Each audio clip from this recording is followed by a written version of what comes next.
ನ ಹಿ ದೇಹಭೃತಾಂ ಶಕ್ಯಂ ತ್ಯಕ್ತುಂ ಕರ್ಮಣ್ಯಶೇಷತಃ. ಕೃಷ್ಣ ಮತ್ತೆ ಹೇಳ್ತಾ, ನೋಡು ಅರ್ಜುನ, ಯಾವ ಜೀವ ದೇಹ ಧಾರಣೆ ಮಾಡಿದ್ದಾನೆ, ಯಾರೇ ಇರಲಿ ದೇಹ ಧಾರಣೆ ಮಾಡಿದ್ದಾನೆ, ಅವನು ಎಲ್ಲ ಕರ್ಮ ಬಿಡ್ತೀನಿ ಅಂತ ಪರಿಪೂರ್ಣವಾಗಿ ಎಲ್ಲ ಕರ್ಮವನ್ನು ಬಿಡಲಿಕ್ಕೆ ಸಾಧ್ಯವೇ ಇಲ್ಲ. ನಾನು ನಿಮ್ಗೆ ಹೇಳಿದೆ ಎಷ್ಟೋ ಬಾರಿ, ನೀವು ಟಿ ವಿ ನೋಡೋದು ಬಿಡ್ಬೋದ್ರಿ, ಊಟ ಮಾಡೋದು ಬಿಡ್ಬೋದ್ರಿ, ಇನ್ನೂ ಸಿಟ್ಟು ಬಂದರೆ ಪುರಾಣಕ್ಕೆ ಬರೋದು ಬಿಡ್ಬೋದ್ರಿ. ಉಸಿರಾಡೋದು ಬಿಡ್ಲಿಕ್ಕೆ ಸಾಧ್ಯನಾ? ಉಸಿರಾಡೋದನ್ನು ಬಿಡ್ಲಿಕ್ಕೆ ಸಾಧ್ಯನಾ? ಏನೋ ಒಂದು ಕರ್ಮ ನಿಮ್ಮಿಂದ ನಡೀತಾ ಇರಬೇಕು. ನೀವು ನೋಡಿ, ಈ ಪುರಾಣ ಕೇಳ್ಕೊಂಡೋಗಿ ಆಚಾರ್ಯ ನಾನು ಏನು ಮಾಡಲ್ಲ, ಹಾಗೆ ಮಲಗಿಬಿಟ್ರೆ ನೋಡೋರು ಗಾಬರಿ ಆಗಿ ಚೆನ್ನಾಗಿದ್ರಿ, ಯಾಕೋ ಕೈಕಾಲೇ ಆಡಿಸ್ತಾ ಇಲ್ಲ ಅಂತ ಆಸ್ಪತ್ರೆಗೆ ಸೇರಿಸ್ಬಿಡ್ತಾರೆ ಅಲ್ವಾ? ಏನಾದ್ರು ಒಂದು ಕರ್ಮ ನಡೀತಾನೆ ಇರುತ್ತೆ. ಹಾಗಾದರೆ ತ್ಯಾಗ ಅಂದರೆ ಕರ್ಮತ್ಯಾಗ ಇಲ್ಲ, ಕರ್ಮತ್ಯಾಗ ಅಶಾಸ್ತ್ರೀಯ. ಕರ್ಮವನ್ನೇ ಬಿಟ್ಟು ಬಿಡ್ತೇನೆ, ಇದು ಅಶಾಸ್ತ್ರೀಯ. ಹಾಗಾದ್ರೆ ತ್ಯಾಗ ಅಂದರೆ ಏನು? ಕರ್ಮ ಫಲತ್ಯಾಗಿ ಸತ್ಯಾಗಿ ಇತ್ಯಭಿಧೀಯತೆ. ತ್ಯಾಗಿ ಅಂತ ಯಾರನ್ನು ಕರಿಬೇಕು, ಯಾವುದನ್ನು ತ್ಯಾಗ ಅಂತ ಕರಿಬೇಕು ಅಂದರೆ ಕರ್ಮವನ್ನೇ ಬಿಡೋದು ತ್ಯಾಗ ಅಲ್ಲ, ಫಲವನ್ನು ಬಿಡೋದು ತ್ಯಾಗ. ಬುದ್ಧಿವಂತ ಅಂತ ಯಾರನ್ನು ಕರಿಬೇಕು? ಎಕ್ಸಾಮ್ಗೆ ಹೋಗುವವ ತ್ಯಾಗ ಮಾಡಬೇಕು. ಏನು ತ್ಯಾಗ? ಎಕ್ಸಾಮ್ಗೆ ಹೋಗಿ ಏನೇನೋ ತ್ಯಾಗ ಮಾಡೋ ಬದಲು ಎಕ್ಸಾಮ್ನೇ ತ್ಯಾಗ ಮಾಡಿಬಿಡ್ತೀನಿ ಅಂದರೆ ಎಕ್ಸಾಮ್ ತ್ಯಾಗ ಮಾಡಬಾರ್ದು. ಭಗವಂತ ಹೇಳ್ತಾನೆ, ನಿಜವಾಗಿ ನಹಿ ದೇಹಭೃತ ಶಕ್ಯಂ ತ್ಯಕ್ತುಂ ಕರ್ಮಾಣ್ಯಶೇಷತಃ.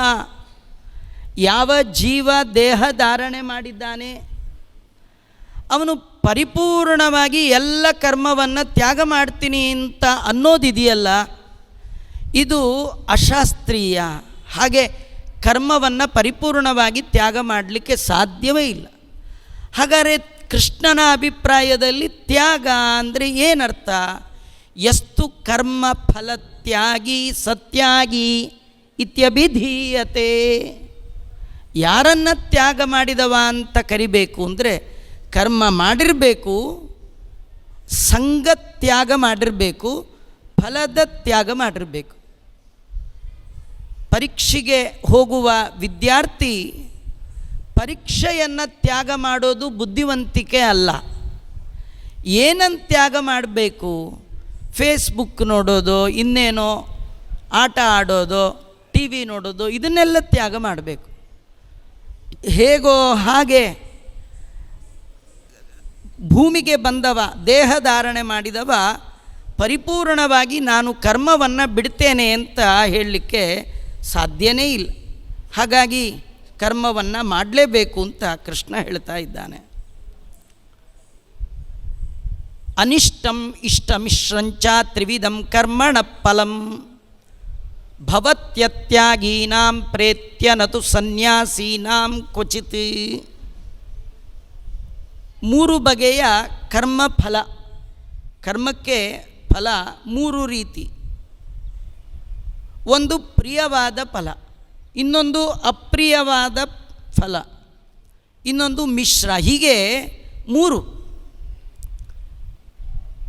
ಇದು ಫಲತ್ಯಾಗ ಯಾರು ಮಾಡಲಿಲ್ಲ, ಕರ್ಮ ಮಾಡಿದ್ರು, ಫಲದ ಮೇಲೆ ಕಾಮನೆ ಇಟ್ಕೊಂಡು ಮಾಡಿದರು, ಅವರಿಗೆ ಮರಣಾನಂತರದಲ್ಲಿ ಈ ಬಗೆಯ ಮೂರು ಫಲಗಳು ಪುಣ್ಯ ಬರ್ಬೋದು. ಆಚಾರ್ಯರು ಹೇಳ್ತಾರೆ, ಶುಭೇನ ಕರ್ಮಣ ಸ್ವರ್ಗಂ ನಿರಯಂಚ ವಿಕರ್ಮಣಃ ಮಿಥ್ಯಾ ಅಜ್ಞಾನೇನ ಚ ತಮಃ ಜ್ಞಾನೇನೈವ ಪರಂಪದಂ. ಮುಖ್ಯವಾಗಿ ನಾವು ಕರ್ಮ ಫಲದ ಕಾಮನೆಯಿಂದ ಮಾಡಿದ್ರಿ ಮೂರು ರೀತಿ ಫಲ ಬರುತ್ತೆ. ಪ್ರಿಯವಾದ ಫಲ, ಅಪ್ರಿಯವಾದ ಫಲ, ಮಿಶ್ರ ಫಲ.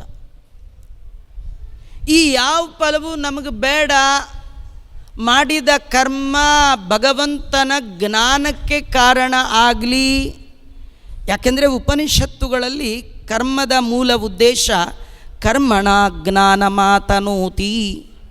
ವರ್ಣಾಶ್ರಮಕ್ಕೆ ವಿಹಿತವಾದ ಕರ್ಮವನ್ನು ಭಗವಂತನ ಜ್ಞಾನಕ್ಕಾಗಿ ಮಾಡಬೇಕಂತೆ. ನೀವು ಮೇಲೆ ವೇದಗಳಲ್ಲಿ ಹೇಳಿದ ಫಲಗಳನ್ನೇ ನಿಜವಾದ ಫಲ ಅಂತ ತಿಳಿದು ಮಾಡಿದ್ರಿ, ಮರಣಾನಂತರದಲ್ಲಿ ಈ ಮೂರಲ್ಲಿ ಒಂದು ಫಲ ನಿಮಗೆ ತಟ್ಟತ್ತೆ. ಆದರೆ ಯಾರು ಆ ಕರ್ಮವನ್ನು, ಕರ್ಮದ ಫಲವನ್ನು, ಕರ್ಮವನ್ನೂ ದೇವರಿಗೆ, ಯಾಕಂದರೆ ನಾ ಮಾಡಿದೆ ಅಂತಂದರೆ ನಾನೇ ಇಟ್ಕೊಂಡ ಹಾಗೆ, ನಾ ಹಂಕರ್ತ ಅಂದರೆ ಕರ್ಮವನ್ನು ದೇವರಿಗೆ ಅರ್ಪಣೆ ಮಾಡಿದ ಹಾಗೆ. ಕರ್ಮ ಮತ್ತು ಕರ್ಮದ ಫಲ ಎರಡನ್ನೂ ಯಾರು ಭಗವಂತನಿಗೆ ಅರ್ಪಣೆ ಮಾಡಿರ್ತಾನೆ ಅವನಿಗೆ ಈ ಯಾವ ಲೇಪ ಆಗೋದಿಲ್ಲ ಅಂತಾರೆ. ಪಂಚೈತಾನಿ ಮಹಾಬಾಹೋ ಕಾರಣಾನಿ ನಿಬೋಧ ಮೇ ಸಾಂಖ್ಯೇ ಕೃತಾಂತೆ ಪ್ರೋಕ್ತಾನಿ ಸಿದ್ಧಯೇ ಸರ್ವಕರ್ಮಣಾಂ. ಒಂದು ಕಾರ್ಯದ ಸಿದ್ಧಿ, ಅದಕ್ಕೆ 5 ಕಾರಣ ಅಂತ ಭಗವಂತ ಸಾಂಖ್ಯ ಒಳಗೆ ನಿರೂಪಣೆ ಮಾಡಿರ್ತಕ್ಕಂಥದ್ದನ್ನು ಇಲ್ಲಿ ಹೇಳ್ತಾ ಇದ್ದಾನೆ. ಯಾವುದು 5? ಅಧಿಷ್ಠಾನಂಚ ತಥಾ ಕರ್ತ ಕರಣಂಚ ಪೃಥಕ್ ವಿಧಂ ವಿವಿಧಾಚ ಪೃಥಕ್ ಚೇಷ್ಟಾ ದೈವಂ ಚೈವಾತ್ರ ಪಂಚಮಂ. ನಾವು ಮಾಡುವ ಯಾವುದೇ ಕರ್ಮ ಅದು ಸಿದ್ಧಿ ಆಗಬೇಕು ಅಂತಾದರೆ 5 ಕಾರಣ ಇರ್ತಕ್ಕಂಥದ್ದು. ಅದರಲ್ಲಿ ಮೊದಲನೇದು ಅಧಿಷ್ಠಾನ. ಜೀವ ಯಾವ ವರ್ಣ ಆಶ್ರಮಕ್ಕೆ ಆ ದೇಹವನ್ನು ಅಧಿಷ್ಠಾನ ಮಾಡಿಕೊಂಡಿರ್ತಾನೋ ಅದು ಒಂದು ಕಾರಣ ಆಗುತ್ತೆ. ಅಧಿಷ್ಠಾನ ಅಂದರೆ ದೇಹ. ಕರ್ತ ಜೀವ ಅಲ್ಲ, ಕರ್ತ ಅಂದ ಮಾತ್ರಕ್ಕೆ ಇನ್ನೇನೋ ಅಂದ್ಕೊಂಡ್ಬಿಟ್ಟಿರ. ದೇವರಂತೆ ಕರ್ತ ಯಾರೂ ಇಲ್ಲ. ಎಲ್ಲಿಯಾದರೂ ಜೀವನ ಬಗ್ಗೆ ಕರ್ತ ಅಂತ ಬಂದರೆ ನೆನ್ಪಿಟ್ಕೊಳ್ಳಿ, ಅಧೀನ ಕರ್ತೃತ್ವ, ಪರಾಧೀನ ಕರ್ತೃ. ಯಾರದು? ಜೀವ. ಆಮೇಲೆ ಕರಣಗಳು. ಕರಣಗಳು ಅಂದರೆ ಇಂದ್ರಿಯಗಳು, ಇದು 3ನೇದು. ಆ ಕರಣಗಳಾದ ಮೇಲೆ ಬೇರೆ ಬೇರೆ ಪೃಥಕ್ ಚೇಷ್ಟೆಗಳು ಏನೆಲ್ಲ ಮಾಡ್ತಾ ಇದ್ದೇವೆ ಅದು. ಇನ್ನು 5ನೇದೇ ದೈವಂಚ ಏವ ಅತ್ರ ಪಂಚಮಂ. ಭಗವಂತನ ಇಚ್ಛೆ ಅದು ಮುಖ್ಯ, ಅದು ಕಾರಣ ಆಗತಕ್ಕಂಥದ್ದು. ಹೀಗೆ ಅಧಿಷ್ಠಾನ, ಕರ್ತ, ಬಗೆ ಬಗೆಯ ಕರಣ, ಇವೆಲ್ಲ ನಾವು ಒಂದು ಕಾರ್ಯದ ಸಿದ್ಧಿಯಲ್ಲಿ ಬಹಳ ಮುಖ್ಯವಾಗಿ ನಮ್ಮನ್ನು ಸಿದ್ಧಿಯ ಹಂತಕ್ಕೆ ಕರ್ಕೊಂಡು ಹೋಗ್ತಕ್ಕಂಥದ್ದು. ಮುಖ್ಯವಾಗಿ ಪ್ರಧಾನ ಕರ್ತೃ ಯಾರಂದರೆ ಅದು ಭಗವಂತನೇ. ನಮ್ಮೊಳಗೆ ನಿಂತು ನಮ್ಮ ವರ್ಣ ಆಶ್ರಮಕ್ಕೆ ವಿಹಿತವಾದ ಯೋಗ್ಯತೆಯ ಅನುಗುಣವಾದ ಕರ್ಮವನ್ನು ಅವನೇ ಮಾಡ್ತಾನೆ. ಯಸ್ಯ ನಾಹಂಕೃತೋ ಭಾವೋ ಬುದ್ಧಿ ಯಸ್ಯ ನ ಲಿಪ್ಯತೆ ಹತ್ವಾಪಿ ಸೈಮಾನ್ ಲೋಕಾನ್ ನಹಂತಿ ನ ನಿಬದ್ಯತೆ. ಕೃಷ್ಣ ಹೇಳ್ತಾ ಇದ್ದಾನೆ, ಯಾರು ಅಹಂಕೃತ ಭಾವ ಇಲ್ಲ, ನನ್ನಿಂದ ಆಯಿತು ಅನ್ನುವ ಅಹಂಕಾರ ಯಾರಿಗಿಲ್ಲ, ಯಾರು ತಾನು ಮಾಡುವ ಕರ್ಮದಿಂದ ಇಂಥ ಫಲ ಬರುತ್ತೆ, ಆ ಫಲ ನನ್ನದು ಅನ್ನುವ ಭಾವನೆ ಅವನಿಗಿಲ್ಲ, ಅವನು 3 ಲೋಕವನ್ನು ಸಂಹಾರ ಮಾಡಿದರೂ ಕೂಡ ಅವನಿಗೆ ಪಾಪದ ಸಂಬಂಧ ಆಗೋಲ್ಲ. ನಿಮಗಾಗಲೇ ನಾ ಹೇಳಿದೆ, ಒಬ್ಬ ಸುಪ್ರೀಂ ಕೋರ್ಟಿನಲ್ಲಿ ನಿರ್ಣೀತನಾದ ಒಬ್ಬ ಅತ್ಯಂತ ಕೆಟ್ಟ ದೋಷಿ, ಪಾಪಿ, ಅವನಿಗೆ ನೇಣು ಹಾಕಬೇಕು ಅಂತ ಹಾಕಿದಾಗ ಆ ನೇಣು ಹಾಕುವವನಿಗೆ ಆ ಪಾಪ ಏನಾದ್ರು ತಟ್ಟತ್ತಾ? ಅವನು ಕರ್ತವ್ಯ ಮಾಡ್ತಾ ಇದ್ದಾನೆ. ನಾನು ಮಾಡ್ತಿದ್ದೀನಿ ಅಂತಿಲ್ಲ, ಅದರ ಫಲದ ಕಾಮನೆ ಅವನಿಗಿಲ್ಲ. ಅವನಿಗೆ ಸಂಹಾರ ಮಾಡಿದ ಪಾಪ ಇಲ್ಲ, ಯಾಕಂದರೆ ಅವನ ಕೆಲಸವೇ ಅದು. ನೀನು ನಿನ್ನ ವರ್ಣಾಶ್ರಮಕ್ಕೆ ವಿಹಿತವಾದದ್ದನ್ನು ಮಾಡಿದ್ರೆ ಭಗವಂತನ ಪೂಜಾ ಅಂತ ಮಾಡಿದರೆ, ಈ 5 ತಿಳಿದು ಮಾಡಿದರೆ, ದೇವರನ್ನು ನಂಬಿ ಮಾಡಿದರೆ ನಿನಗೆ ಯಾವ ಪಾಪವೂ ಲೇಪ ಆಗದ ಹಾಗೆ ನಾನು ನೋಡ್ಕೊಳ್ತೇನೆ ಅಂತಾನೆ ಭಗವಂತ.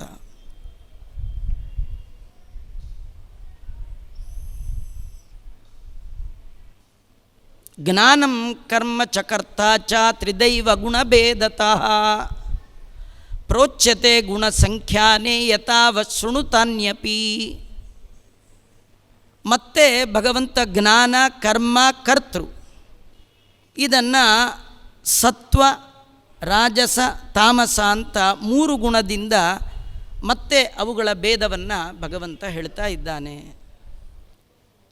ಇದರಲ್ಲಿ ಸಾತ್ವಿಕವಾದ ಜ್ಞಾನ ಯಾವುದು? ಯಾವ ಜ್ಞಾನ ಸಜ್ಜನರು ಜೀವನದಲ್ಲಿ ಪಡಿಬೇಕಾದ್ದು? ಸರ್ವಭೂತೇಷು ಏನೈಕಂ ಭಾವಂ ಅವ್ಯಯಮೀಕ್ಷತೆ ಅವಿಭಕ್ತಂ ವಿಭಕ್ತೇಷು ತಜ್ಞಾನಂ ವಿದ್ಧಿ ಸಾತ್ವಿಕಂ. ಬೇರೆ ಬೇರೆ ಪ್ರಾಣಿಗಳಲ್ಲಿ ಯಾವಾಗಲೂ ಇರುವಂತಹ ಭಗವಂತ ಅವನು ಮಾತ್ರ ಸ್ವಗತ ಭೇದ ಅಂತ ತಿಳ್ಕೊಳ್ಬೇಕು. ಪ್ರಾಣಿಗಳು ನಾಶ ಆದರೂ ಪ್ರಾಣಿಗಳ ಒಳಗಿರುವ ಪರಮಾತ್ಮನಿಗೆ ನಾಶ ಇಲ್ಲ ಅಂತ ತಿಳ್ಕೊಳ್ಬೇಕು. ಇದು ಸಾತ್ವಿಕವಾದ ಜ್ಞಾನ. ನೀವು ಆನೆ ನೋಡಿ, ಕತ್ತೆ ನೋಡಿ, ನಾಯಿ ನೋಡಿ, ಆಚಾರ ನೋಡಿ, ಯಾರನ್ನಾರು ನೋಡಿ, ನಮ್ಮಲ್ಲಿ ಭೇದ ಇದೆ. ಆದರೆ ನಮ್ಮೊಳಗಿರುವ ಭಗವಂತನ ರೂಪಗಳಿಗೆ ಮಾತ್ರ ಭೇದ ಇಲ್ಲ. ಎಲ್ಲದರ ಒಳಗಿರುವ ಭಗವಂತ ಒಂದೇ ಕ್ರಮದಲ್ಲಿ ಇದ್ದಾನೆ. ನಾಯಿಲಿರೋ ಭಗವಂತನ ಸ್ವಲ್ಪ ಪವರ್ ಕಡಿಮೆ, ಆಚಾರಲ್ಲಿರೋ ಭಗವಂತನ ರೂಪಕ್ಕೆ ಭಾರಿ ಇಲ್ಲ. ಅಧಿಷ್ಠಾನದಿಂದ ವ್ಯತ್ಯಾಸ ಆಗ್ಬೋದೇ ವಿನ ಭಗವಂತನ ರೂಪದಲ್ಲಿ ಯಾವ ವ್ಯತ್ಯಾಸವೂ ಇಲ್ಲ. ಯಾವ ವ್ಯತ್ಯಾಸ ಇಲ್ಲ ಅಂದಮೇಲೆ ಗೃಹ ಪ್ರವೇಶಕ್ಕೆ ಗೋವೇ ಯಾಕೆ ಬೇಕು, ನಾಯಿನೇ ಕರ್ಕೊಂಡು ಹೋಗ್ತೀವಿ ಹಾಗನ್ನೋ ಹಾಗಿಲ್ಲ. ಅಧಿಷ್ಠಾನದಲ್ಲಿ ಮಾತ್ರ ವ್ಯತ್ಯಾಸ.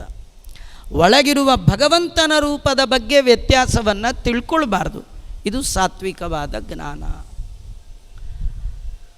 ಪೃಥಕ್ತ್ವೇನ ತು ಯಜ್ಞಾನಾಂ ನಾನಾ ಭಾವಾನ್ ಪೃಥಕ್ ವಿದಾನ್ ವೇತ್ತಿ ಸರ್ವೇಷು ಭೂತೇಷು ತಜ್ಞಾನಂ ವಿದ್ಧಿ ರಾಜಸಂ. ಬೇರೆ ಬೇರೆ ಜಡ ಜೀವಾತ್ಮಕ ಪ್ರಪಂಚಗಳು ಭಿನ್ನ ಆಗಿದ್ದರೂ ಕೂಡ ಅದರ ಒಳಗಿರುವ ಭಗವಂತನೂ ಕೂಡ ಬೇರೆ ಬೇರೆ ಅಂತ ಹೀಗೆ ಯಾರು ತಿಳ್ಕೊಳ್ತಾನೆ? ಪರಮಾತ್ಮನಲ್ಲಿ ಸಂದೇಹ, ಸಂಶಯ ಇದೆಲ್ಲ ಬರುತ್ತೆ. ದೇವರು ಹಾಗೆ ಭಿನ್ನ ಭಿನ್ನವಾಗಿದ್ದಾನೆ ಅಂತ ನಿಮ್ಮ ಬುದ್ಧಿ ವಿಷಯೀಕರಿಸತ್ತೋ ತಿಳ್ಕೊಳ್ತೀರೋ ಇದು ರಾಜಸ ಜ್ಞಾನ ಆಗಿಬಿಡುತ್ತೆ. ಯಸ್ತು ಕೃಷ್ಣವೇದ ಕಸ್ಮಿನ್ ಕಾರ್ಯೇ ಸಕ್ತಮಹೈತುಕಂ ಅತತ್ವಾದ್ ಅಲ್ಪವತ್ವಂಚ ತತ್ತಾಮಸಮುದಾಹೃತಂ.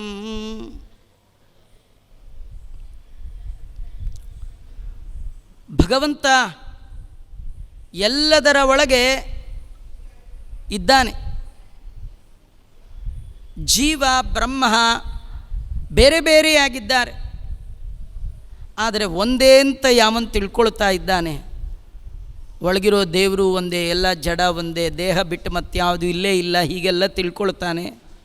ಇದು ತಾಮಸ ಜ್ಞಾನ ಅಂತ ಕರೆಸ್ಕೊಳ್ಳುತ್ತೆ. ಹಾಗಾಗಿ ಈ ಜ್ಞಾನ ಪ್ರಯೋಜನ ಇಲ್ಲ.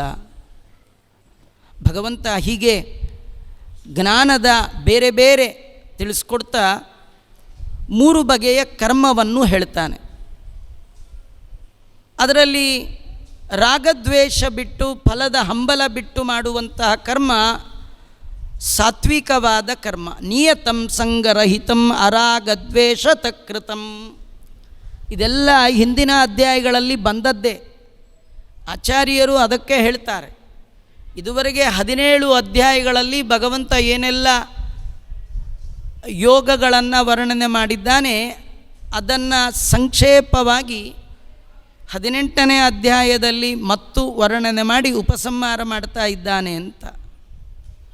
ಹಾಗಾಗಿ 3 ಬಗೆಯ ಕರ್ಮಗಳಲ್ಲಿ ರಾಗದ್ವೇಷವನ್ನು ಬಿಟ್ಟು ಫಲದ ಕಾಮನೆಯನ್ನು ಬಿಟ್ಟು ಮಾಡುವಂಥದ್ದೇನಿದೆಯಲ್ಲ, ಇದನ್ನು ಸಾತ್ವಿಕ ಅಂತ ಕರಿತಾ ಇದ್ದಾರೆ. ಕೆಲವರು ಕೇವಲ ದೇಹ ದಂಡನೆ ಮಾಡಿ ಭಗವಂತನ ಪ್ರೀತಿ ಇಲ್ಲ. ದಾಸರಾಯರು ವರ್ಣನೆ ಮಾಡ್ತಾರೆ, ತನುವ ದಂಡಿಸಿ ದಿನ ದಿನದಿ ಸಾಧನವ ಮಾಡ್ದ ಪರಿಗಿತ್ತಪನು ಸ್ವರ್ಗಾದಿ ಭೋಗಗಳ. ದೇಹ ದಂಡನೆ ಮಾಡ್ತಾರೆ, ಬೇಕಾದ ಕರ್ಮ ಮಾಡ್ತಾರೆ, ಆದರೆ ಅಹಂಕಾರ ಇರುತ್ತೆ, ದೇಹ ದಂಡನೆ ಮಾಡ್ತಾರೆ. ಇದು ರಾಜಸ ಅಂತ ಕರೆಸ್ಕೊಳ್ಳುತ್ತೆ. ಯಾರು ಹಿಂಸೆ ಇಟ್ಕೊಂಡು ಒಂದು ಕರ್ಮ ಮಾಡ್ತಾರೆ, ಅವಿವೇಕದಿಂದ ಮಾಡ್ತಾರೆ, ವಿವೇಕ ಇಲ್ಲ, ಮಾಡಬೇಕೋ ಮಾಡಬಾರ್ದೋ, ಇದು ನನಗೆ ವಿಹಿತವೋ ವಿಹಿತ ಅಲ್ವೋ ಇದಿಲ್ಲ, ನಾನು ಅನ್ನುವ ಅಹಂಕಾರ ಮೇಲಿಂದ ಮೇಲೆ ಬರ್ತಾ ಇರುತ್ತೆ. ಇವರೆಲ್ಲ ಇದು ತಾಮಸ ಕರ್ಮ ಅಂತ ಕರಿತಾ ಇದ್ದಾರೆ.